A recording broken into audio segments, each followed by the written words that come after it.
పరిశుద్ధుల సహవాసం లేకపోతే, క్రీస్తునందు విశ్వాసం ఉంచి బాప్తిసం పొందినటువంటి ఒక వ్యక్తికి ఆ పరిశుద్ధ సహవాసం ఎప్పుడు దూరం అవుతుందో అతడు అపవిత్రతలో పడే ప్రమాదం ఉంటుంది. కనుక పరిశుద్ధుల సహవాసం ఎప్పుడు విడిచిపెట్టకూడదు అని చెప్పాడు దేవుడు.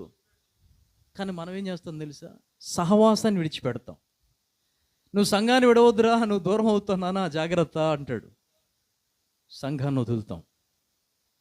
ఈరోజు పోకపోతే నష్టం లేదు, ఆయనే వస్తాడు. అవసరమైతే ఒక వారం, నేను ఒక వారం పోకపోతే పాస్టర్ గారు రావాల్సింది ఇంటికి. ఎవరు? నేను ఒక వారం పోకపోతే పాస్టర్ గారు ఇంటికి రావాలి. నేను 2 వారాలు పోకపోతే పాస్టర్ గారు ఇంటికి రావాలి. నువ్వు పాస్టర్ గారిని కోరుకుంటున్నట్టు లేదు. నువ్వు ఒక వారం పోకపోతే పాస్టర్ వస్తాడని చూస్తున్నావేమో.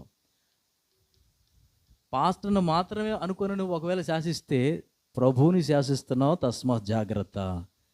ఆయన కాదు వచ్చేది. ఆయన వస్తే ఆయనతో, ఆయన ఉన్న తండ్రి సన్నిధి నుంచి పరమ తండ్రి గదిలో వస్తాడు.